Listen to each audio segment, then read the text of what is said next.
Say less.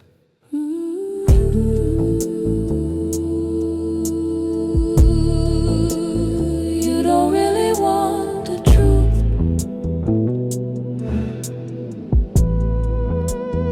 Real talk. Real talk.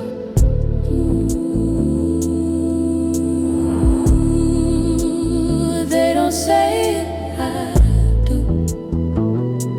A submissive woman actually controls the man, and the internet has turned submission into something weak, when in reality, it's one of the most powerful dynamics in a relationship. See, submission isn't about a woman having no voice or no intelligence or no influence. It's about understanding how influence actually works. Smart women understand something that many men don't notice until it's too late. A man's direction is often shaped by the environment that's around him. The woman that he respects can calm him down when his emotions are high. She can encourage him when he's doubting himself. She can quietly guide his thinking without ever having to fight him for authority.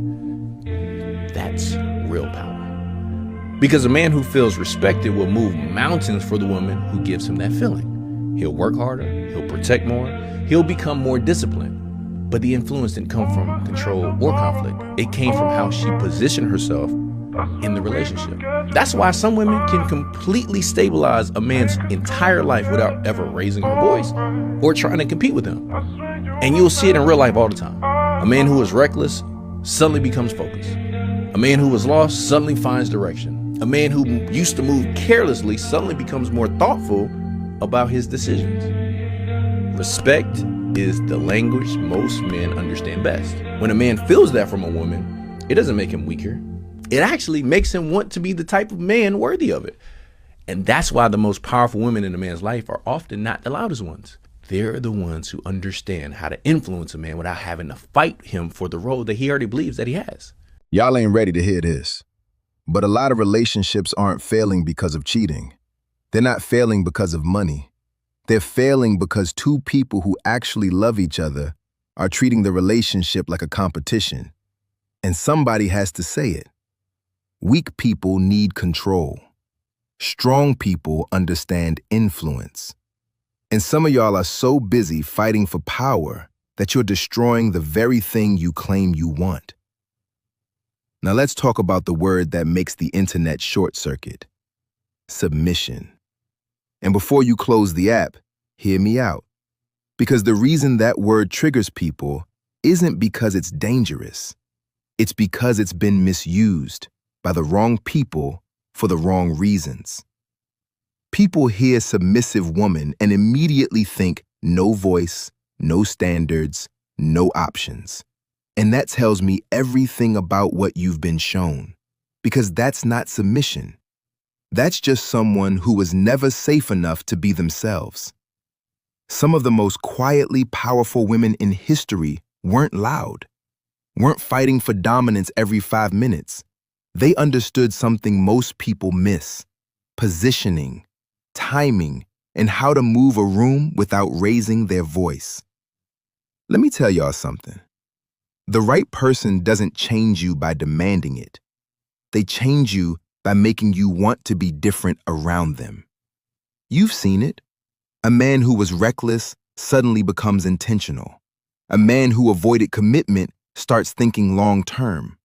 A man who had no direction starts building, and everybody asks, what changed him? He met someone he respected enough to become better for.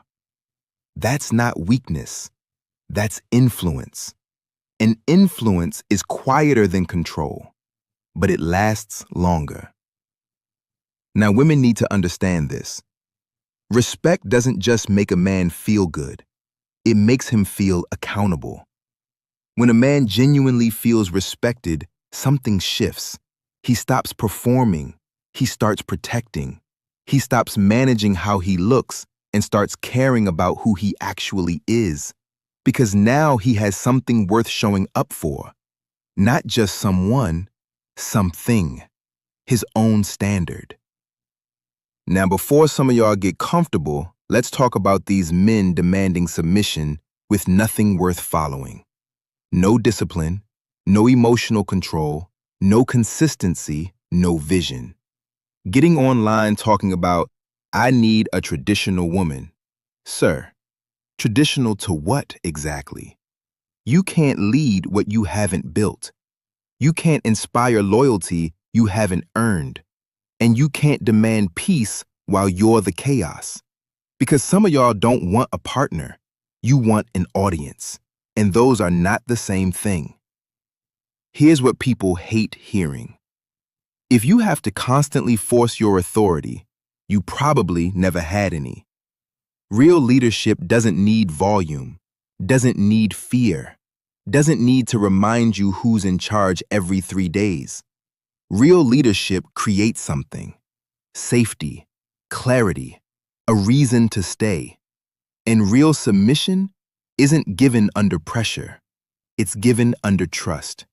Because submission without trust doesn't stay submission. It becomes survival.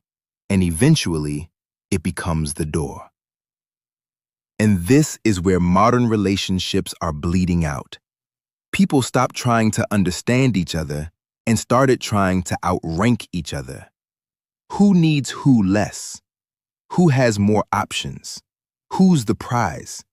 And now everybody's got leverage and nobody's got peace. Because two people trying to dominate each other will build nothing except resentment. Let's go deeper. A lot of people don't actually want partnership. They want control with benefits attached. Some men want obedience because vulnerability terrifies them. And some women reject every form of leadership because the last time they trusted someone with that role, they got hurt. So now both people walk in guarded, competing, protecting the ego instead of building the thing. And then everybody wonders why it feels like they're roommates with history. So let's be clear.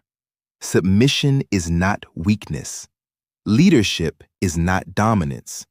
The strongest relationships aren't built on who has the most control. They're built on two people who trust each other enough to stop performing and start building. Real power is not forcing someone to follow you.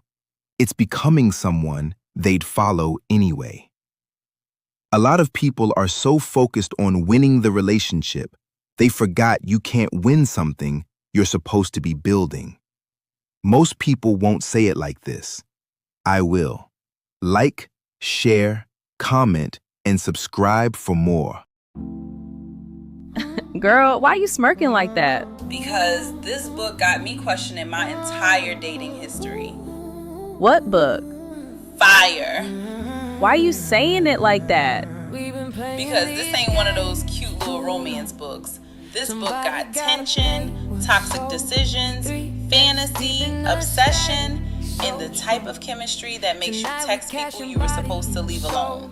Oh, so this book is dangerous.